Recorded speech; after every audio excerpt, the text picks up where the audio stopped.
Well, it's about that time of the year for my annual Best of Quest video. For the past 3 years, I always put together a list of my top 10 absolute favorite VR games at the time, but this year we've got something extra special. This isn't just a Quest list. Every single game on here is both on Quest and SteamVR, which is something I've never seen happen before. This time, no one gets left out, no matter what platform you're on, well, except for that one. But real quick, some rules for this video, like every year. The VR must-haves will not be on this list. These are things like Pavlov, VR Chat, Beat Saber, Superhot, things everyone already knows. The goal here is for you to find new games that are actually good. And on this year's list, we don't just have good games, we have some really amazing games that kind of blew me away. But first, before we get on to number 10, a really quick word from this video sponsor. You know what, guys? They got me. After 10 years of using the same browser day in and day out, I didn't think anything would change that. Then Opera offered to sponsor a video, so I figured I'd at least try it out. I mean, VR headsets don't buy themselves, am I right? And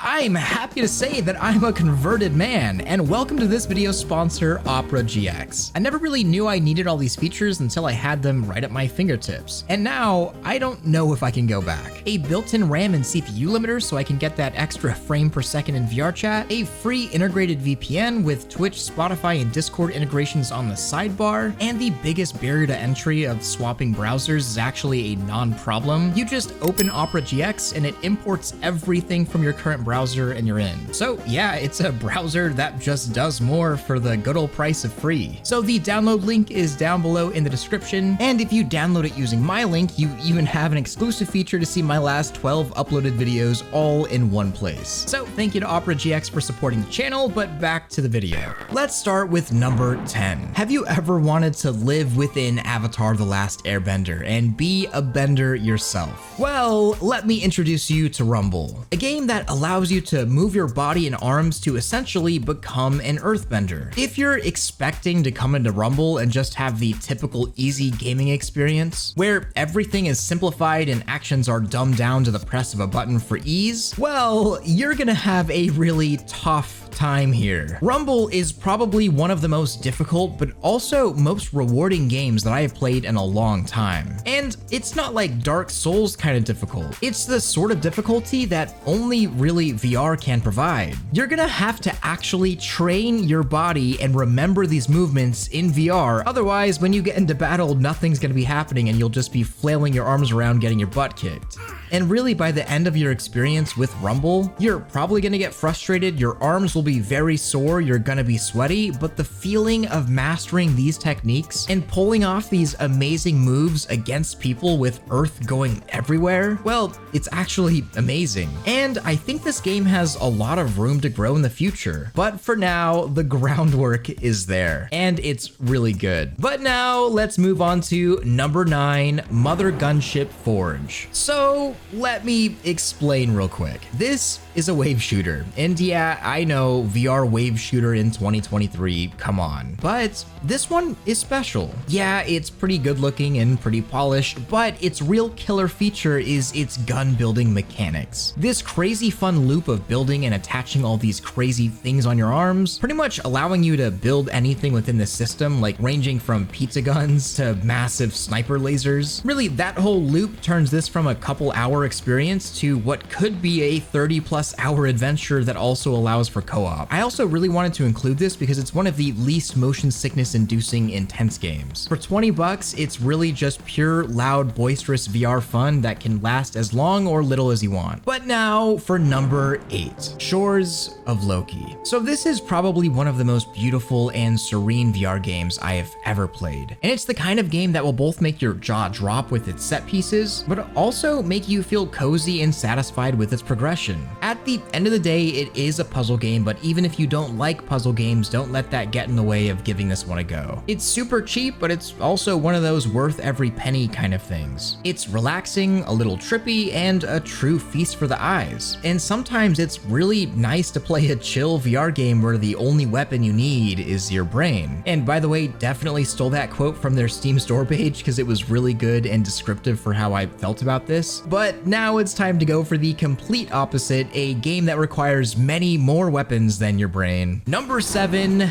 Guardians VR, or soon to be named Guardians Frontline. This game is almost everything that I want in a VR game right now. Basically, and I don't mean this lightly, imagine Halo but mixed with StarCraft. Or maybe it's closer to Star Wars Battlefront. And not the EA version, I mean the original Star Wars Battlefront. Multiplayer, galactic conquest, base building, capture point, weapon upgrade systems, experience systems, pilotable mechs, and even aircraft. You know what, and I have a feeling that most of you aren't gonna get this reference, but it reminds me so much of Command & Conquer Renegade, but way better and of course in VR. So, given all that, why is it number 7? Because that sounds like the best thing ever. Well, Guardians is a pretty new game, but it's in the middle of a transition period right now. Developed by Virtual Age, it's now being published by Fast Travel Games, and it's being sort of re-released this year as Guardians Frontline, with supposedly brand new units, new avatars, new spaceships, a big visual upgrade on everything, more weapons, way better gunplay, a more robust level editor, and yeah, it actually has a built-in level editor as it is. Basically, Guardians is already pretty good, but it really has the potential to be the shooter that I play for the rest of the year, if this launch goes good. So either way, pick it up now or just keep Frontline on your radar. Now for number 6, this is the game I never knew I needed, but here we are, Arcaxer. This is probably the most interesting game on this list. I really love turn-based RPGs growing up with Final Fantasy and Pokemon, and I never thought that would work in VR, but turns out it does. And it's really fun. Arcaxer is a third-person or first-person optional RPG with a really fun roguelite premise that brings you into the action for your battle encounters. I really didn't expect to enjoy this game when I first downloaded it, but I really have been. And it's a fully fleshed out 12-ish hour story with magic and a weapon system and voice acting. Watch yourself. If you're into turn-based RPGs, promise you'll definitely enjoy this one. So we're now halfway through. It's time for the real number 5, Cards and Tankers. This is the best card game in VR, hands down, and it's also kind of one of the only ones, but it's also definitely one of the better card games out there in general. For some reason, it's still on applab, which is crazy considering how good it really is. But then again, Gorilla Tag just got off of applab, and it's the most popular VR game ever on any platform. So yeah,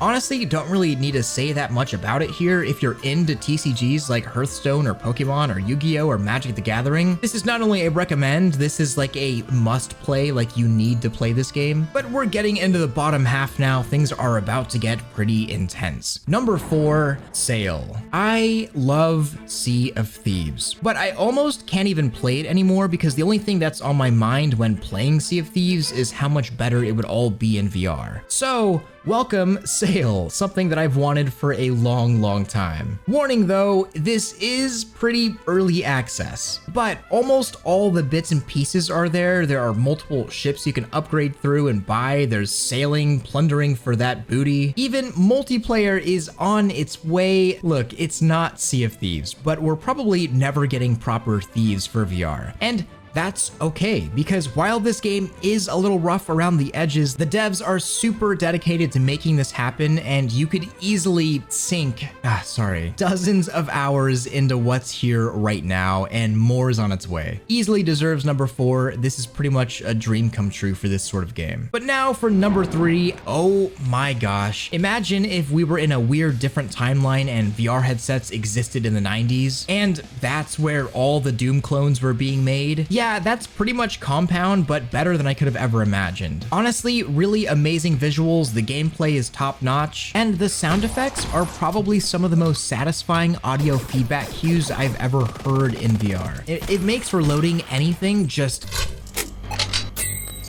Look, Compound is an actual absolute steal at 20 bucks. And life hack. The soundtrack here is really great, don't get me wrong, but you know, turn that down and turn on some Doom music in the background and believe me, you're in for one hellacious time. Number 2, we're getting there, but finally I can say it. I've been waiting for this game to be where it's at now. Number 2 is Into the Radius. And funny story, I actually refunded this game way back when I bought it at release. And I never do that sort of thing. But maybe I just wanted it to be good so bad that I wanted to send some sort of message. But I don't think you guys know how happy it makes me to have this game on this list. Hats off to CM Games because Into the Radius is kind of peak VR gaming right now. If you're looking at something to completely immerse you like nothing else, this is it. This is not a horror game, but it's the kind of game where just because of how well built the entire game world and experience is, you're gonna be on your toes. Exploration, good gunplay, scavenging, some spooky bits. It's a massive recommend. And super well done to the devs. It's constantly receiving so many updates and it's become not only one of the best VR games of the year, but probably one of the best VR games of all time. If you're into post-apocalyptic Metro style games, this is a must-have. But now it's time for number 1.5.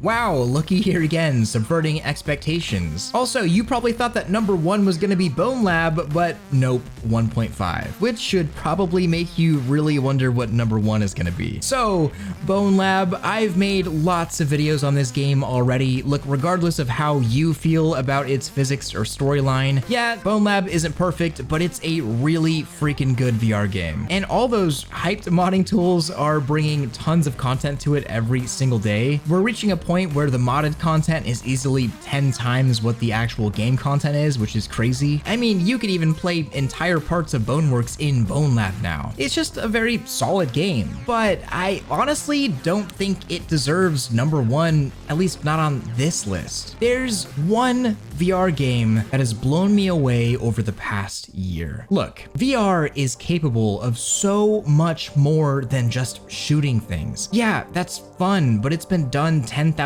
times and it's been done well a good handful of times. And number 1 really just hits my brain and my heart in a way that I've only experienced a few times. This is The Last Clockwinder. It's got a compelling story where you're trying to repair a clock tower and that sounds silly, but trust me. And if you want probably one of the best VR only experiences out there ever made, you really have to give this one a go. The mechanics of creating automation loops with your own actions to solve different problems will make your brain fire off in places you probably didn't even know your brain could fire. Your brain will go from smooth to Einstein before you know it. Look, this game is beautiful, fun, moving, and it's something that really uses VR to do something that would be impossible in any other medium. It's this kind of game that I've really been waiting for. We've got shooters and strategy and puzzle games for days. This is something unique, and I think you'll really enjoy it as long as you have an attention span longer than 5 seconds. This is the kind of game that I'm honestly saying you're missing out if you don't play it. So we do have some quick honorable mentions that should have made this list, but didn't. Green Hell VR, really great survival game, but I haven't really played it that much. Eye of the Temple, amazing VR game, get it whenever it's on sale. Walking Dead Saints and Sinners 2, awesome game, but pretty much just more of chapter 1, and I can tell that they released it before it was ready just for a holiday launch. And of course, all the games from last year's video are still really good, so go watch that video and check out those games too. So what did you think of this year's best of VR video? Also, I purposely didn't make this a generic games list. I wanted people to watch this video and really find a few gems of VR games. But of course, this is my personal list of VR games that I fell in love with, and really games that made me fall back in love with VR all over again. But of course, if you disagree or you have a game that maybe I completely missed, let me know your own list down below, or some games that you want me to check out, because that's actually how I find lots of great games. So anyways, share this around and make some devs some money. Also, I bought all of these games, so there was no bias here. And also join in my Discord server if you want to find a cool VR community to play some of these games with. But also wanted to say thank you to my Patreon supporters, especially my Omegas. You make all of this possible, and I couldn't do any of this without you. Don't forget to like this video if you loved it, subscribe if you want more of this, and to hit that freaking bell if you just can't live without it. Much love, Thrill out.